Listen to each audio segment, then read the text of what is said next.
Northwestern Young Americans for Freedom and NU College Republicans host anti-LGBTQ conspiracy theorist Dr. James Lindsay. We take you there live. Plus, uniting against racism. The Evanston YWCA hosted its annual Unite Against Racism rally. Hear from organizers and attendees. And a furry new home. The Evanston Animal Shelter awarded almost $7 million earlier this year. We check in on the new facility. All that and more tonight on the Northwestern News Report. It's your news right now.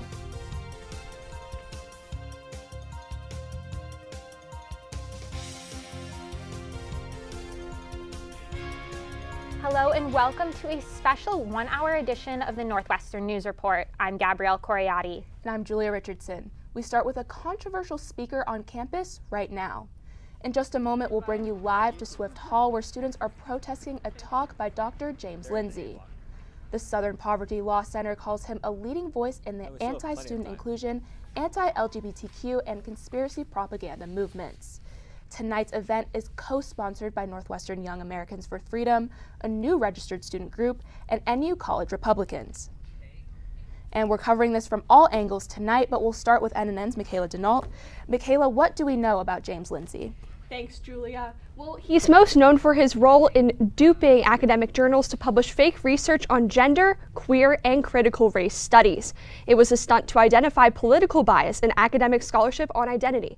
The 43-year-old supports a long list of conspiracy theories, including a supposed communist takeover of the world, white genocide theory, and, quote, groomer rhetoric against the LGBTQ+ community.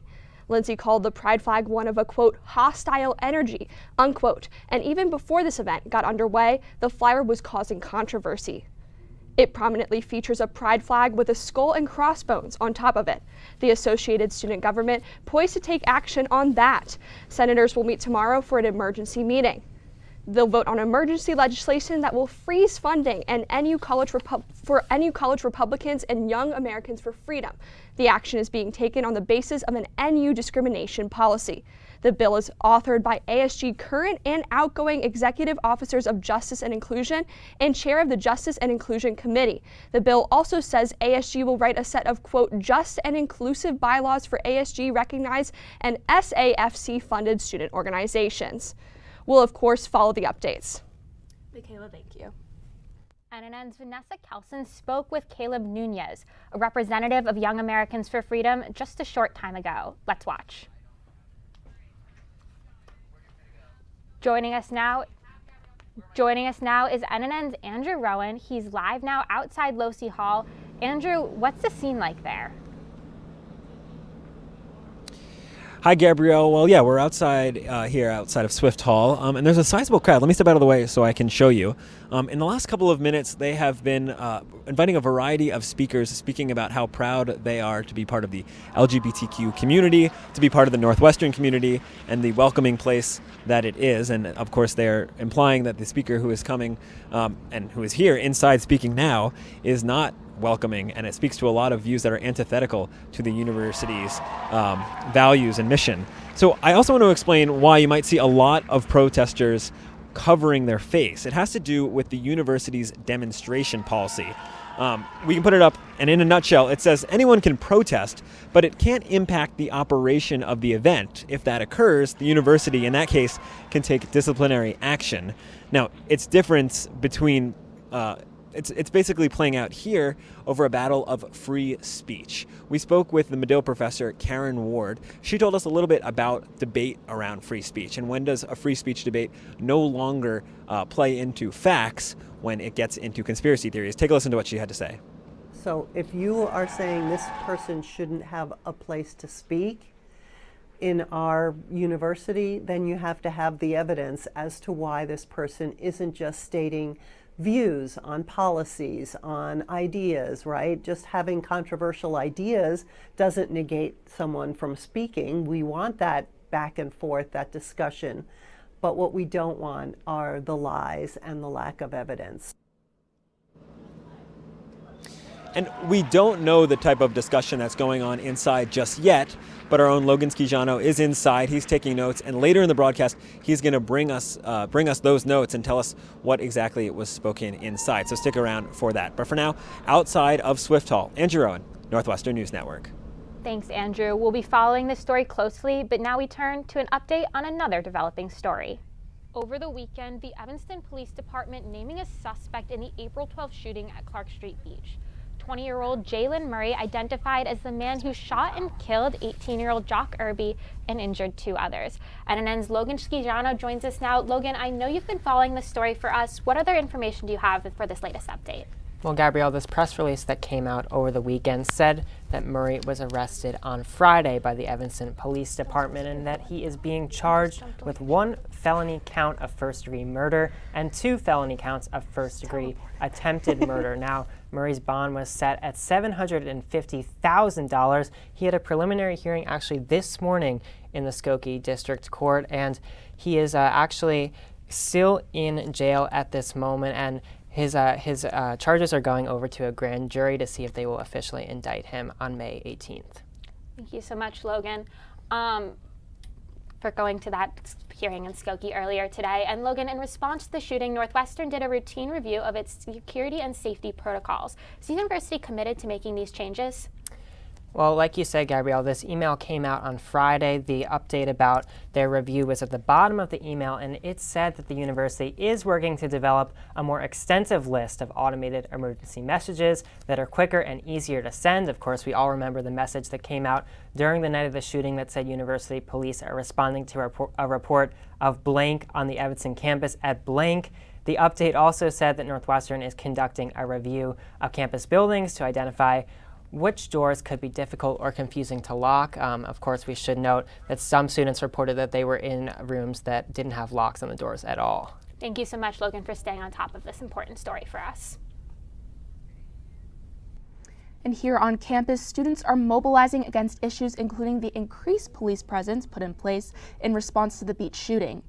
55 years after student organizers negotiated with NU administration to address racism and mistreatment of Black students on campus, students are saying Northwestern still has work to do to improve Black students' experiences. NNN's Bridget Aduadier brings us this story. We are students, we are supposed to be the ultimate stakeholders in this educational experience, and our desires are continuously being ignored. Student activists mobilizing for more racial equality on campus and petitioning Northwestern administration for a 10% increase in funding to Black student organizations, an end to harmful policing of Black spaces, and a review of the unmet demands of the 1968 Bursar's Office takeover. We're really fighting for self-determination. Issuing a petition on April 18th and giving NU 7 days to respond.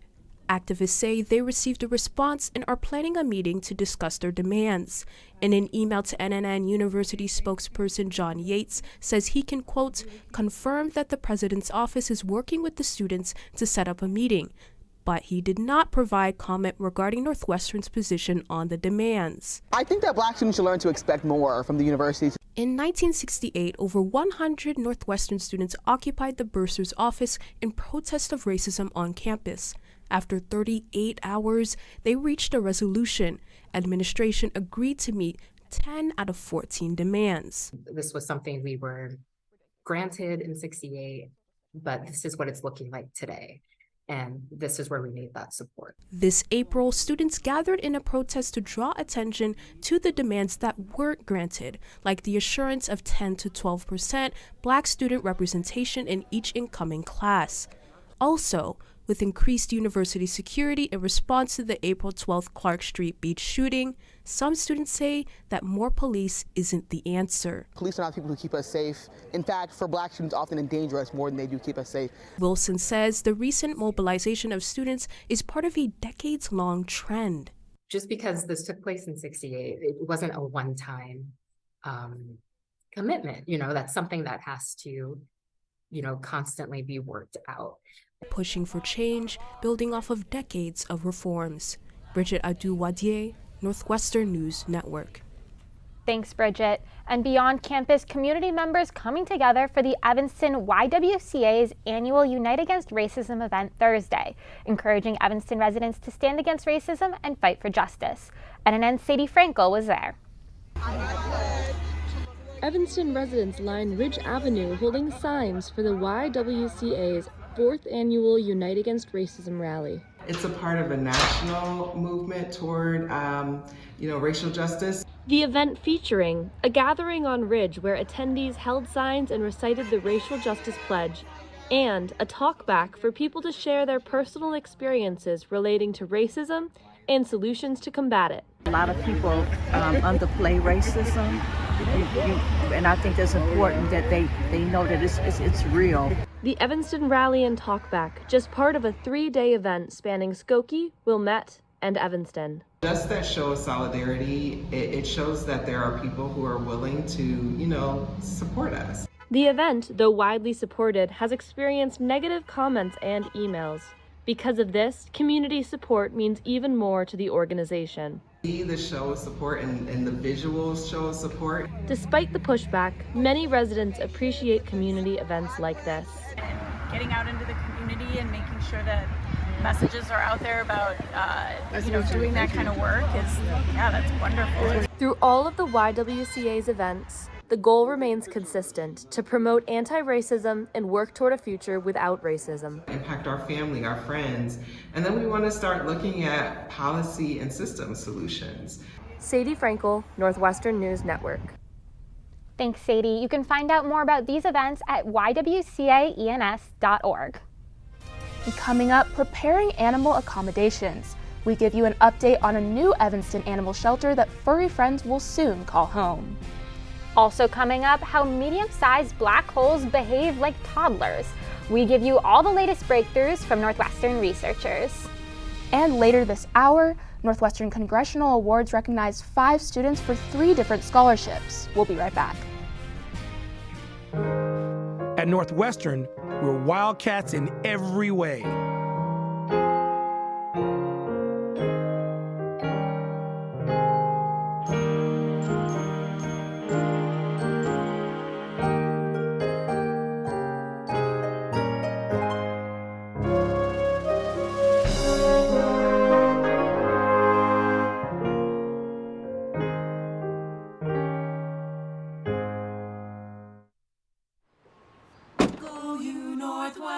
Northwestern break right through that.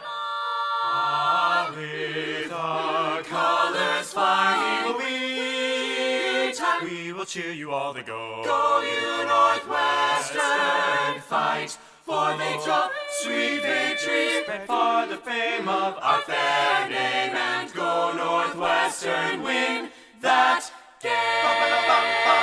Go Cats!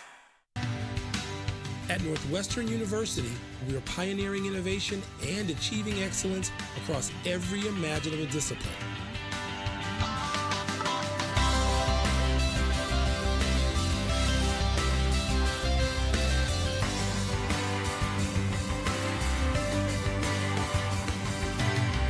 At Northwestern University, the possibilities are endless.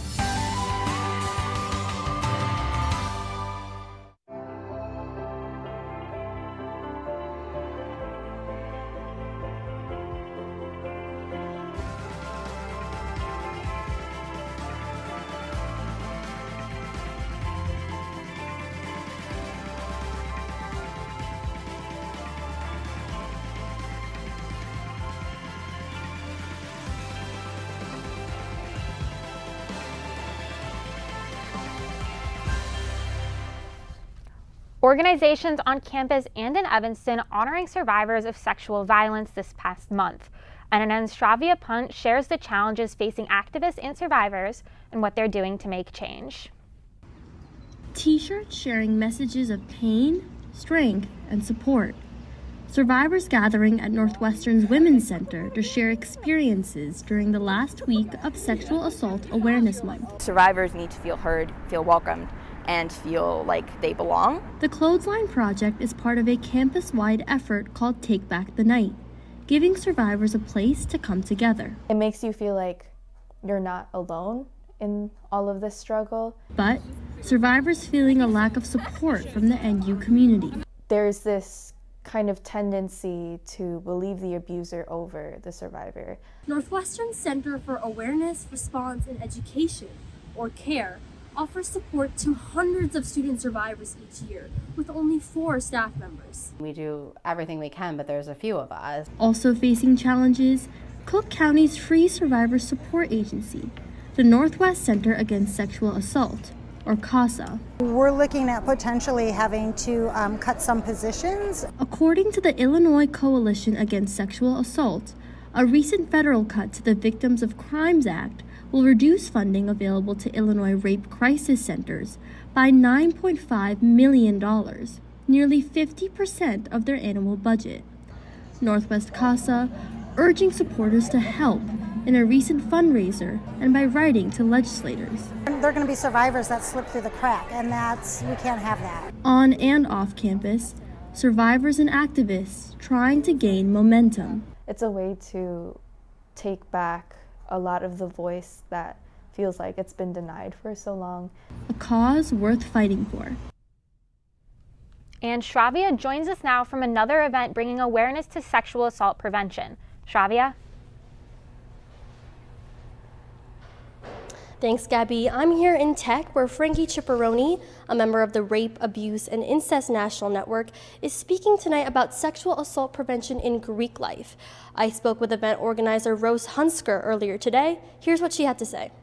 Because Greek life is a place where I spend a lot of my time, I've heard a lot and noticed a lot of even just small behaviors or attitudes or just the way we talk and interact that I thought, we could really use something that could bring both fraternities and sororities together. Ciparroni will be speaking tonight at 7:30 with Carrie Wachter, Director of CARE. Shravya Pant, Northwestern News Network. Back to you, Gabby. Thanks, Shravya. Sexual Assault Awareness Month is over, but the advocacy work continues year-round.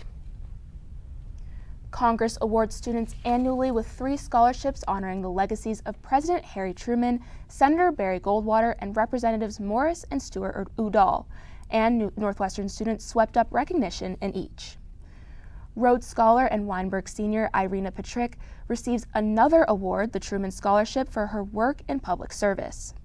While Weinberg third years Levi Hugendorn, Caitlin Hung, and Carol Magales win the Goldwater Scholarship, which is awarded to students looking to pursue careers in the natural sciences, math, and engineering. And lastly, the Udall Foundation recognized Weinberg third year Eve Downing for their scholarship because of her commitment to environmental issues. This is the second year in a row which NU students were chosen for each award. For students looking to snag a cheap bite, one Northwestern organization is out cooking on the grill. If you've never heard of the program, don't worry. They've only been doing it for about 20 years. Luis Castañeda brings us more of what you may have been missing. With springtime comes grill time. The Shield Catholic Center hosting their program Cheap Lunch. It helps us take a break from dining hall food. For only $2, students can get a lot of bang for their buck. We have brats and hamburgers, and we have chicken and hot dogs. And then downstairs we also serve salad, a soda, so it's a pretty good spread of food. Higgins says the program started after an encounter in the summer of 2003, when all they had to offer a student was a can of tuna. And she said, "Oh yeah, that's great, I'm hungry, I'll have that." So we opened up the tuna fish and she got a fork and ate it right out of the can. It's since grown to be an annual program held on Thursdays at noon. And it's not just about the cheap food. Community is what it all comes down to, right? Creating a space where people can come regardless of their background, get food, enjoy community. And they even have vegetarian options, so no one misses out on the fun. Higgins says even though they're a Catholic center, everyone is welcome. Students can even volunteer. Students are enjoying being volunteering during Cheap Lunch, and also that they can be part of it and engage with each other and also eat for free. Higgins says attendance is growing. It kind of grows really by word of mouth. And sometimes by the smoke going off onto campus and people smell hot dogs and hamburgers and wonder what's going on. So if you smell some burgers on the grill while passing Tech, know that there's Cheap Lunch just across the street. Joins us now. So can you tell us more about who shows up at this event? Okay, well, Tech is right across the street, so you're going to see students, faculty, all of them very welcoming, so don't be afraid to join in on the fun. Thanks, Lewis. The program runs every quarter except over the summer. It's $2 for students and $4 for non-students. They're only accepting cash at this moment. Coming up right after the break, the City Council approving facility changes to Evanston's animal shelter. We show you how the pups and cats are adjusting. And even after a rough 2 seasons, Northwestern football wins big with some Wildcats headed to the NFL. Also, rain or shine. I'll be back later with the latest weather forecast, as April showers haven't exactly brought May flowers. We'll be right back after the break.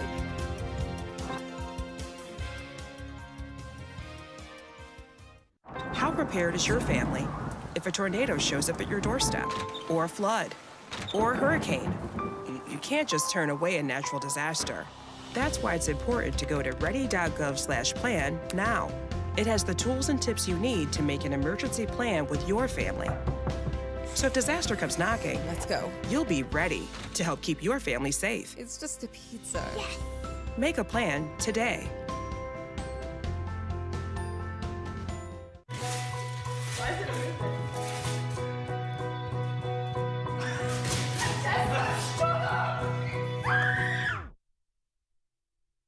Resuming moments like these starts with protecting our kids against COVID-19 and dangerous new variants. Get the latest facts by visiting getvaccineanswers.org and speaking to your pediatrician or healthcare provider.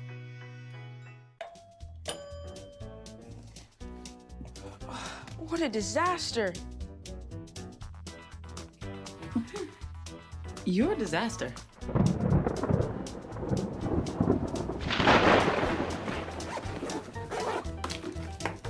This is a disaster.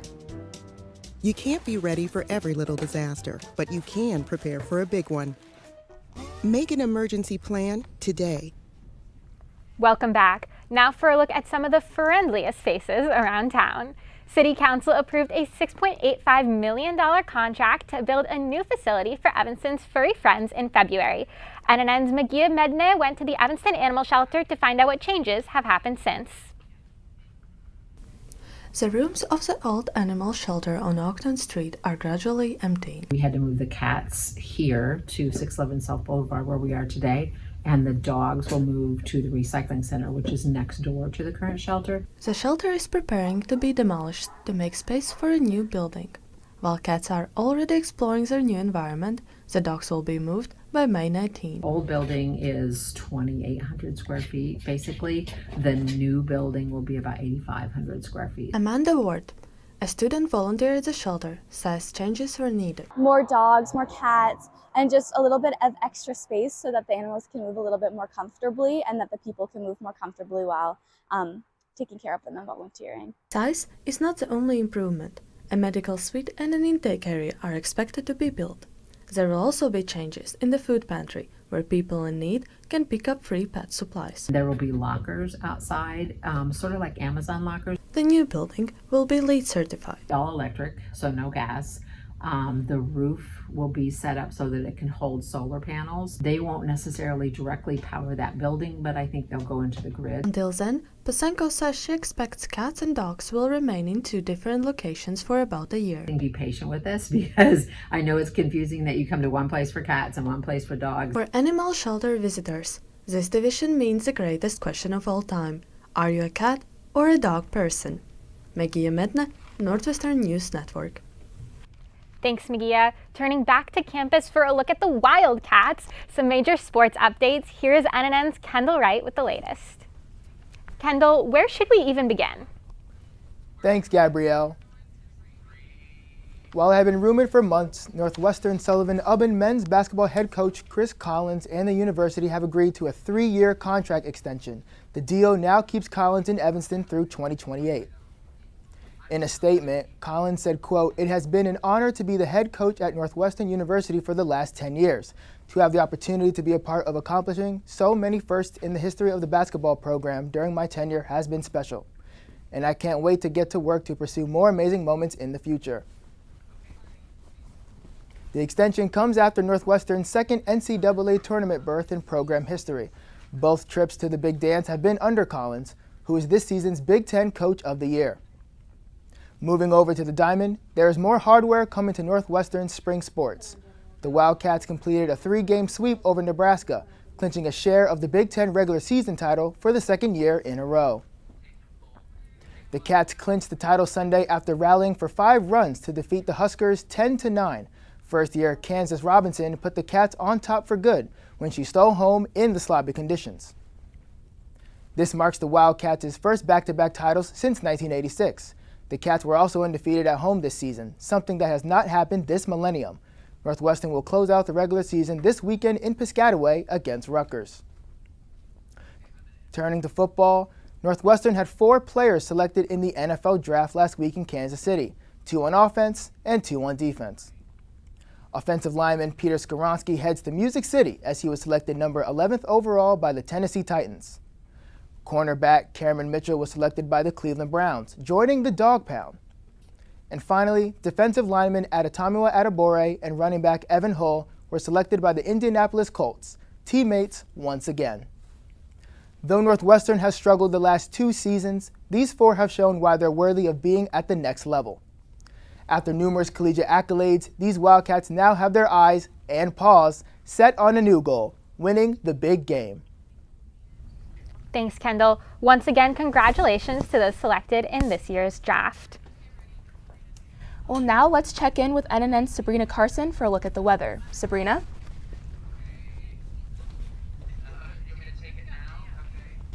Thank you, Julia. Hello, Wildcats, and hello, May, a month that is sure to be fun, sunny, and bright, but not this week. Wednesday will start us off with some partly cloudy weather with temperatures in between 40 and 50 degrees. Perfect weather to stay in, relax, or study for those midterms you've been putting off. I'm talking to you, bio majors. Thursday will bring about more sun, and more sun always equals more fun. May the 4th will finally be upon us, and with it, Star Wars Day. But the only force here will be those southeast winds pushing 10 miles per hour. Friday, we will be back to cloudy weather, but it seems luck is on our side when looking at temperature for the next 3 days. 67 degrees, 64 degrees, and 69 degrees respectively. Sunday storms will give some rainy relief to all students, bringing about the end of midterms and washing the slate clean until finals in about a month. Thank you, quarter system. The sun may still be yet to come, but for now, this reporter will enjoy staying in and binging Netflix. Back to you at the desk. Thanks, Sabrina. Coming up, toddler tantrums taken to space.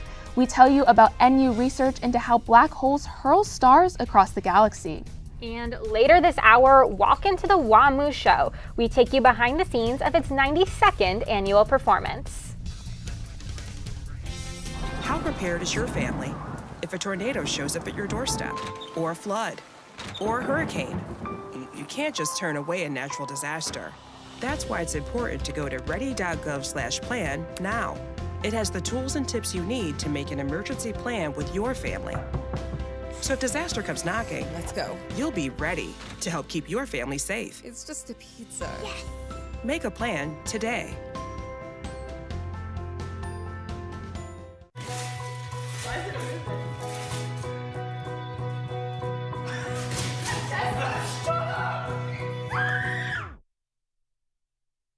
Resuming moments like these starts with protecting our kids against COVID-19 and dangerous new variants.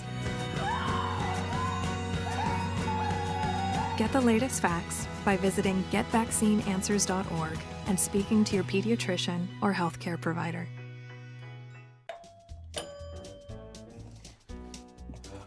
What a disaster. You're a disaster.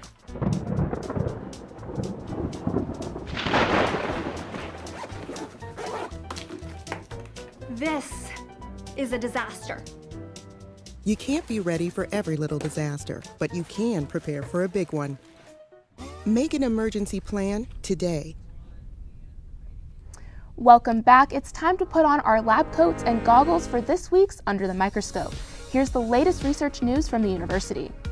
A new Northwestern-led study has found that if they were to exist, intermediate mass black holes would likely devour wayward stars like a messy toddler. That is, they take a few bites and then fling the remains across the galaxy. Northwestern astrophysicists used 32 computer simulations to model black holes of varying masses and then hurled stars, roughly about the size of our sun, right past them to see what might happen. NIH Toolbox version 3, a new iPad app launched by Northwestern Medicine, helps measure specific aspects of cognitive, motor, sensory, and emotional function in 5 minutes or less. The app is available to download now and will help doctors screen people ages 3 to 85 years for a wide range of neurological diseases and syndromes, from young children who need a screening ahead of school to older adults concerned about dementia. And finally, researchers led by Northwestern and the University of Texas at Austin have developed the first cardiac implant that can treat cardiac arrhythmia with light. Upon sensing cardiac irregularities, the graphene-made implant will then deliver electrical stimulation through a series of pulses, stimulating the heart without constraining or altering the heart's natural motions. Well, Gabrielle, I think it's just amazing what science can do. It blows me away every single time. Yeah, I always love to hear everything Northwestern researchers and students are doing. It's so different from anything that I'm doing in my classroom. Definitely. And I think it just really speaks to the depth of Northwestern's campus. Definitely, definitely. Well, coming up, calling off COVID guidelines, we take a look at the changes coming to NU's campus. And discussing health disparities. The first annual health fair since the pandemic introduces Evanston's new 5-year plan to improve local public health. How do you know when you've made the right decision? It's the feeling you get in your gut, the one that tells you what's right or wrong. It's the one that says, sure, I can have a drink, or the feeling that says, okay, I've been drinking, now what? It's the voice inside you that says, I'm buzzed. Better leave the car when it's time to go. Plan ahead. Catch a sober ride. Buzz driving is drunk driving.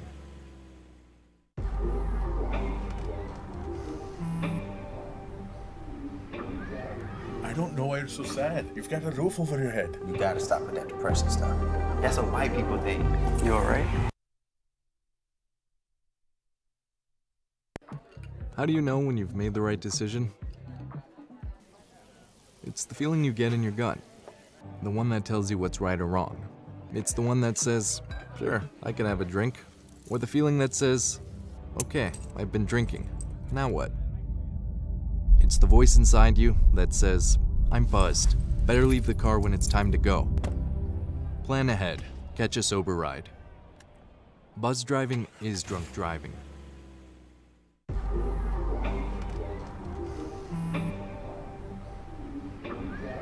I don't know why you're so sad. You've got a roof over your head. You gotta stop with that depression stuff. That's what white people think. You alright? It just feels like it's coming from everywhere. Do you want to talk about it?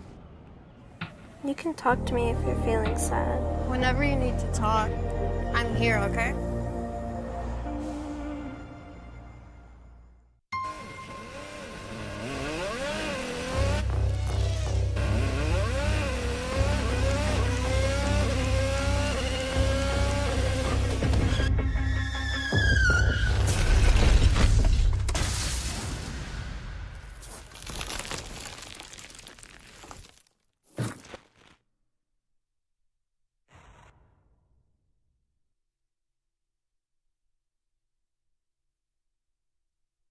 I'll see y'all.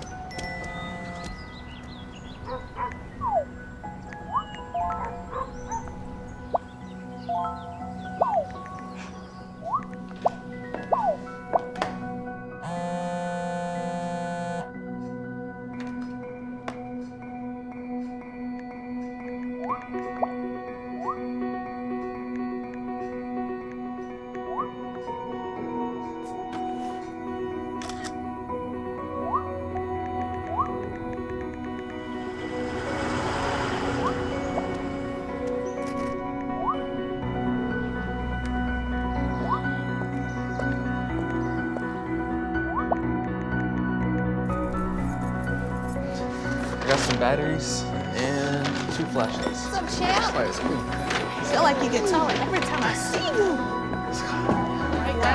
Coming up on NNR's second half hour, removing campus COVID guidelines, what the new protocols are and when they'll be implemented. Building his legacy, we take a look into the life and accomplishments of one Evanston architect. And love is in the air and on stage.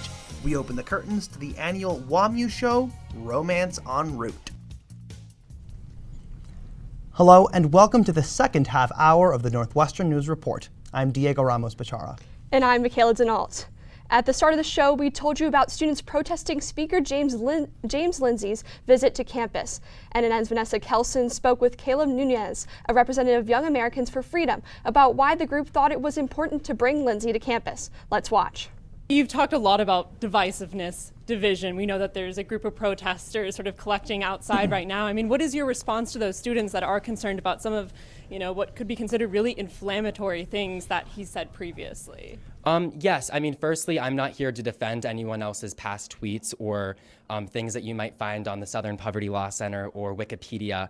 That's James's situation, and I definitely think a lot of these things are blown out of proportion because James is not a hateful person, and he has really, really great things to say that are really based on this liberal idea that that everyone should be able to have their own opinion. He's really studied the philosophy, and unfortunately, there are things on the internet that can cause people to have visceral reactions, and that's definitely a reality that we acknowledge. But just by looking at someone's tweets, I don't really think that's a great way to really capture the brain, the talent that someone has. And I definitely think that a lot of the protesters are missing out on a great event, and they'd be much better suited being in the audience. Were you expecting the backlash and protests that you've already gotten before the event has even started? No, actually. James Lindsay's a very small name, but unfortunately we have some very passionate students on campus that are really, really willing to do the digging. And unfortunately it doesn't help that we do have, there's kind of, people like to use Wikipedia to really, people like to slander people with names, because once you have a name, you can't get it off you. And by putting that name on James, they really wanted to put a target on his back so that anything that he does, people are constantly looking back at his Wikipedia page and seeing these horrible things. But if you actually really look into his work, he's brilliant, and he is not, divisive is all relative. What might divide some might not divide others. And everyone has different ideas, and sometimes ideas we're going to vehemently disagree with. But the message that we're really trying to send is that James is not here to divide people. He is here to educate people. And so that's really the mission that we're sticking with.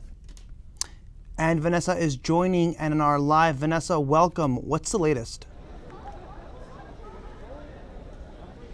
We are outside of Swift Hall right now. For a moment, just about 10 minutes ago, a group of protesters actually entered the building. Security told them that the space was at capacity and therefore they had to leave. The protesters left completely peacefully. They're now gathered behind us. You can see that the crowd is dispersed a little bit, but people are still here. For a bit, they were singing Party in the USA by Miley Cyrus, as well as other chants. Logan Skajana will give us the full update on what exactly students heard inside the room. For now, I'm Vanessa Kelson with Northwestern News Network. Thanks, Vanessa. Next up, Northwestern announcing on Wednesday that all remaining COVID-19 protocols will be incorporated into broader health resources. This means starting in this summer, NU will end the student vaccine requirement, take quarantine housing offline, and no longer have COVID-19 testing at the Jacobs Center. Gabrielle Coriati spoke with Northwestern Vice President for Operations Luke Fagora about what these changes mean.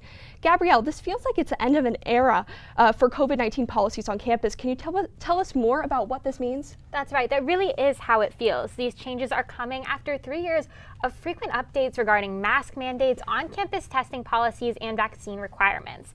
In March 2020, Northwestern sent all students home and all spring quarter classes went virtual. Classes stayed mostly virtual until fall 2021, and when they returned then, there were mask and vaccine requirements. Winter 2022 is when the Omicron variant spiked and classes were virtual for 2 more weeks. But by the end of that quarter, the mask mandate was gone. When I spoke to Fagora, he said he hopes people generally feel the administration handled COVID-19 well. Take a listen. I think when we think back, it was a journey, kind of high points and low points, but I think on the whole, our community really was pretty resilient. Now all of the remaining COVID-19 focused mandates will be gone by June. So Gabby, without quarantine housing, what happens if a student with a roommate tests positive for COVID? Yeah, so what Fagora told me is that they will save rooms around campus for immunocompromised students who have a roommate who tests positive. But other than that, they'll be treating this the same as if your roommate has the flu and you'll be expected to stick with them. People are generally more comfortable with the fact that, it's hard to fully separate yourself from kind of exposure. We're all interacting with people every day. So they're also getting rid of the vaccination requirement. What did Fagora have to say about that? Yeah, so it's the same thing. They already got rid of it for faculty and staff. It's now students they're just getting rid of it for. They're following health guidelines, and once again, they don't require it for the flu, so they won't be requiring it for COVID. And there also won't be free COVID testing on campus, and tests aren't required to be reported. How will Northwestern track an outbreak? So once again, Fagora said it's like the flu. They don't track officially if you test positive for the flu, you don't have to report it, but through their health systems, they can still tell when there's an endemic. Never had a requirement to report, if you're sick with the flu. Our health service and then broader kind of public health environment still has a pretty good idea of, is there a flu kind of epidemic underway? Thank you so much, Gabby. Thank you.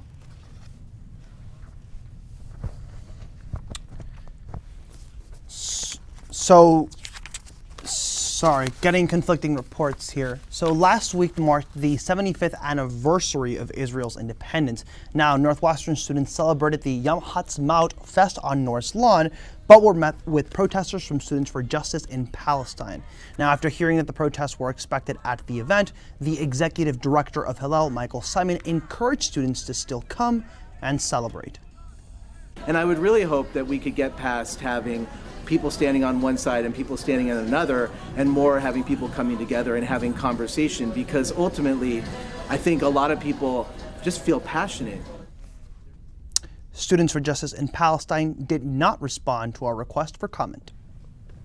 Northwestern Students Organizing for Labor Rights, or SOLAR, hosted an event yesterday at Multicultural Student Affairs to celebrate International Workers' Day, or May Day. At May Day, attendees ate food, listened to music, participated in a raffle, and donated to mutual aid. Along with SOLAR, NUGW, and other organizations attended to support workers' rights. May Day, which started in 1889, honors the people that participated in the Haymarket Affair, a labor demonstration that was bombed in 1886. SOLAR members say that this day is all about the workers.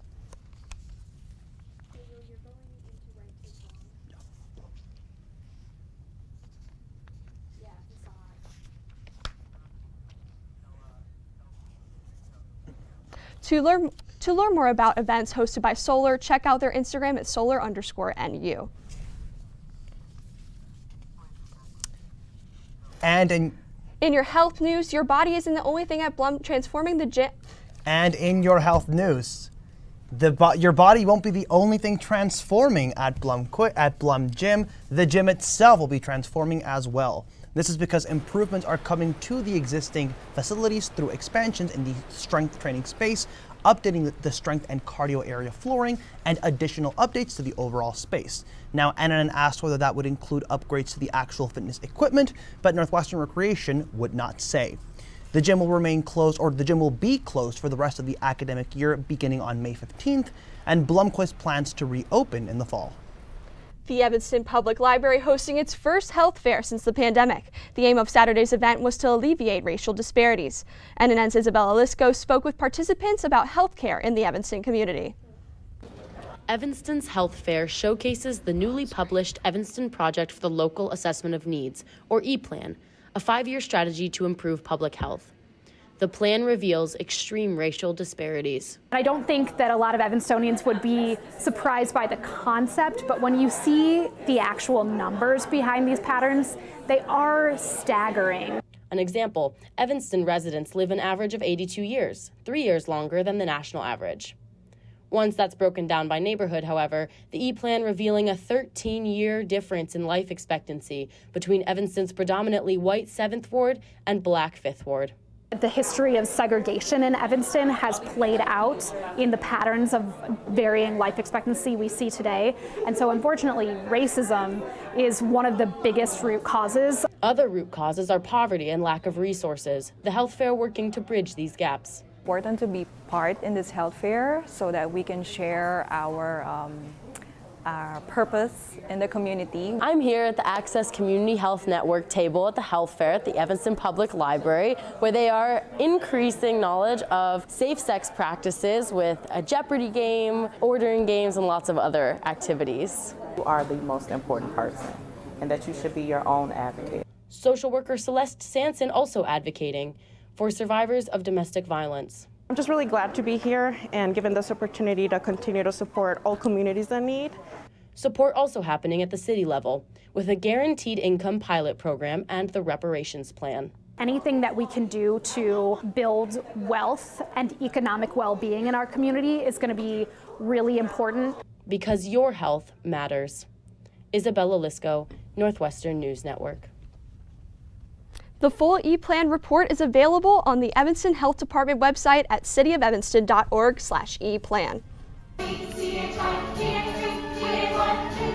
After the break, the annual WAMU show coming back to Northwestern's theater for its 92nd time.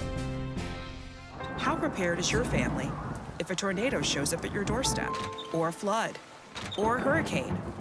You can't just turn away a natural disaster. That's why it's important to go to ready.gov/plan now. It has the tools and tips you need to make an emergency plan with your family. So if disaster comes knocking, let's go. You'll be ready to help keep your family safe. It's just a pizza. Yes. Make a plan today.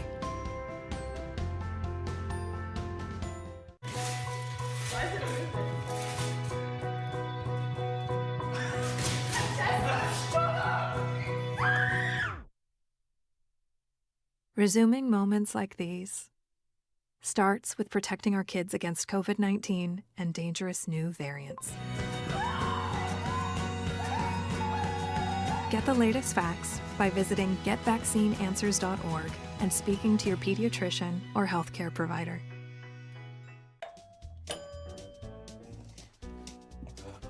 What a disaster. You're a disaster.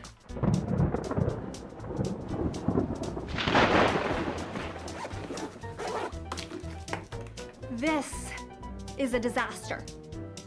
You can't be ready for every little disaster, but you can prepare for a big one. Make an emergency plan today. Welcome back. The WAMU show is Northwestern's oldest theatrical tradition, and it's back this year for its 92nd year. As NNN's Lena Peterson tells us, love is in the air for this year's production. Bringing a story of travel and love to life on stage, performances continuing this week for the WAMU show's production of Romance en Route. It's a really wacky, romantic comedy story. It's got a lot of different, zany characters in it. Themes of growth and personal exploration resonating with the student writers. The message of the show to me is just the idea of love and how I think allowing yourself to have new experiences and opening yourself up to love. The entirely student-run cast and crew sharing a celebration of Paris, romance, and joy. At the heart of it, it's a story about love and how beautiful it is to be open to love, to experience it, to share it with other people. Costume designer and School of Communication first-year Paisley Candler designing costumes for the cast with a Parisian theme in mind. I love that it's a rom-com. I feel like that's always what I'm drawn to, so it's nice to have that as my project. The cast and characters making connections and finding their way. You go through a lot of things when you're young, and it's most important just to stay true to yourself, even when you're trying to figure out who you are. For the audience, a rom-com that will lift spirits and spread joy. People should come see the show because it's a celebration of love in all forms, and it's a 2000 song.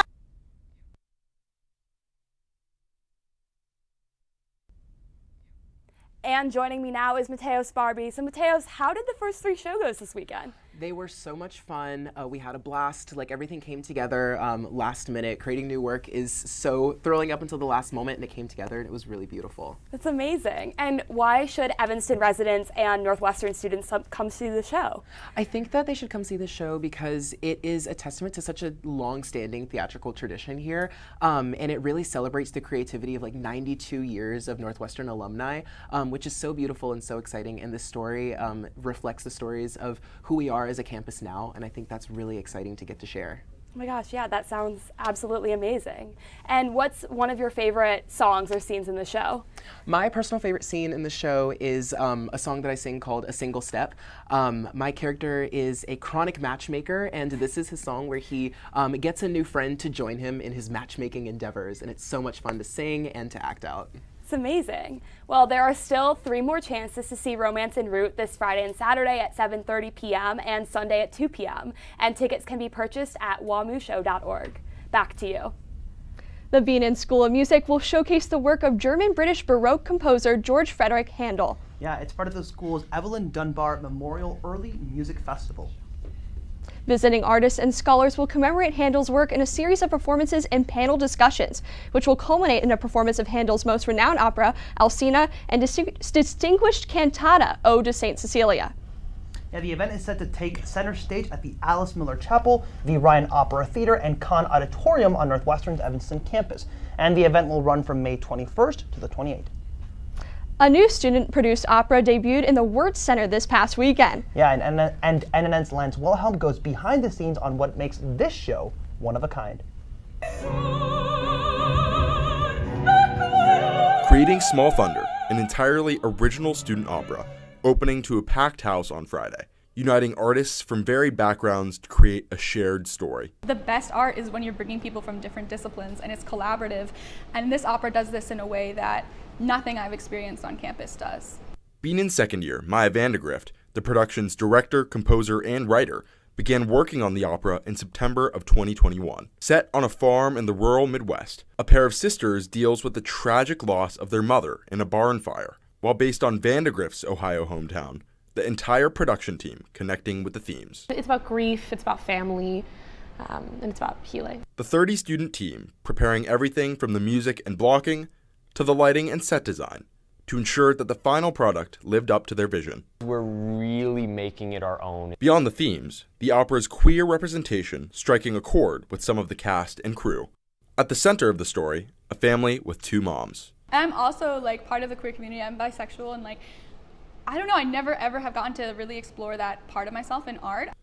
Bienen fourth year, McKenna Troy, who plays one of the moms, says she connected to her character having grown up with 2 moms herself. It's huge to be a part of an opera that feels like me versus some caricature that you're putting on. An original work reflecting the diversity and stories of those who created it. Lance Wilhelm, Northwestern News Network.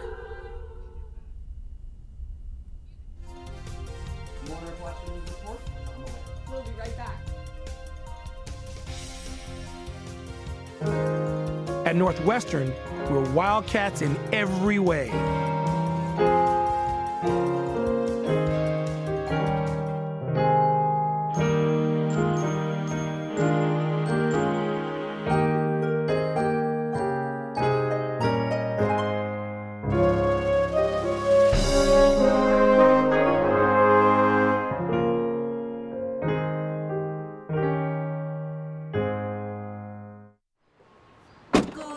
Northwestern break right through that. With our colors flying, we will cheer you all to go. Go you Northwestern, fight for victory, sweet victory, for the fame of our fair name, and go Northwestern, win that game. Go Cats! On a very different note, 130 years ago, the eyes of the world turned towards Chicago. It was hosting the World's Fair, and they came to see the vision of architects. Yeah, NNN's Jeremy Fredericks takes a look at the story of the Evanston architect who coordinated it all. The World's Fair in Chicago was designed by Daniel Burnham, a prolific architect who spent decades in Evanston. Burnham lived near Dempster Street from the 1880s until his death in 1912. He's always called a Chicago architect, but knowing that he chose to live in Evanston, I think speaks a lot for the city. But for 2 years, Burnham lived in Chicago, managing the construction of the World's Fair. There were people who came from the East expecting to see not much, who then wrote letters back home saying to their friends and relatives, saying, whatever you're doing, stop it. You gotta get out here. You gotta see this. Burnham worked in Chicago, building other skyscrapers. He was probably the perfect guy to manage that fair. While Burnham spent most of his time in Chicago, he designed buildings in Evanston too, including the Noyes Cultural Arts Center and Fisk Hall. Certainly brilliant man who had a powerful influence on the shape of cities. After the World's Fair, Burnham working to design cities around the world that emphasize green, open space. There was certainly a tremendous impulse after the fair to say, why can't we make the cities that we live in look more like this ideal city? An impact on Chicago and on campus. Jeremy Fredericks, Northwestern News Network. No, we're not. We're not going to. Evanston honors Burnham with a street and park near his former home. This is so great. I just love to see all the familiar buildings that I know that he's helped build. No, I mean, I think it's wonderful the fact that we have an actual Evanston celebrity that's been able to contribute to, Chicago's architectural landscape. I think that's a really, really cool thing. Yeah, absolutely. Definitely. Now we want to turn to Northwestern has chosen its now we want to turn to Logan Schijano, who's out of the YAF speaker event. Logan, can you hear us? Yeah, guys, I just got outside of the room where Mr. Lindsay was giving his lecture. It was not quite a full crowd at the start. We were not permitted to bring any backpacks. There was a pretty large security presence in and around and outside of the room. But about 30 minutes into the speech, I'd say, some of the demonstrators started walking inside the room, slowly, not being disruptive or anything. Mr. Lindsay actually kind of engaged with the protesters, I would say. He was kind of, taking shots throughout the speech kind of at the people outside, saying that they're part of the woke culture that's part of the problem, that's promoting socialism. Those were kind of his words. He said that you are part of the problem, directly addressing protesters who had made their way into the room. But his speech, he was talking about his issue with intersectionality and basically claiming that those who try to promote these ideals are essentially promoting communism in America. The second half of his lecture that I was listening to, basically he was taking us back to communist China and making that the equivalent, trying to say that we're living in that right now. So it was a very meandering speech, hard to kind of decipher through everything he said. There was nothing necessarily contentious about it, not taking shots at any specific people, but he did kind of engage with the protesters in the room. No one was actually kicked out, but it was kind of a back and forth dialogue at times. Logan Schijano, thank you so very much, and we will be sure to check in for more updates. Thank you. Thank you so much, Logan. Next up, Northwestern has chosen a memoir for its One Book, One Northwestern program. Crying in H Mart by Michelle Zahner will be next year's book, and NNN's Angela Zhang takes a look at what went into this year's selection. NU's annual reading program, One Book, One Northwestern, announcing next year's selection, Crying in H Mart, a memoir written by Michelle Zahner, also known as indie pop artist Japanese Breakfast. This upcoming academic year, H Mart, and the story of a musician who grew up in its aisles, comes to campus. I'd like to think of it as a community connector with all the different schools. Asian American history professor Ji Yun Ye is next year's faculty chair. The One Book program, I think, can really be a way for us to grapple with these really profound issues. Crying in H Mart is the first Asian American book selection in the history of the One Book program. But Ye says more than that, its themes from multiculturalism to caring for parents and food are universal and felt especially in a city like Chicago. We can take those to talk about things like Chicago's history as a city of immigrants. Some students identifying with the book. It's funny because the book is called like Crying in H Mart, and I ended up like crying in like public places twice like while reading this. For the broader NU reading community, take these conversations to think about what it means to become your own self. Building intentional compassion between people of different experiences. Angela Zhang, Northwestern News Network. Crying in H Mart. Thank you so very much, Angela. Well, that's all the time we have for tonight. Thank you so much for watching our special hour-long show. Be sure to check out Politicat. I'm Diego Ramos Bichara. And I'm Michaela Denault. Good night.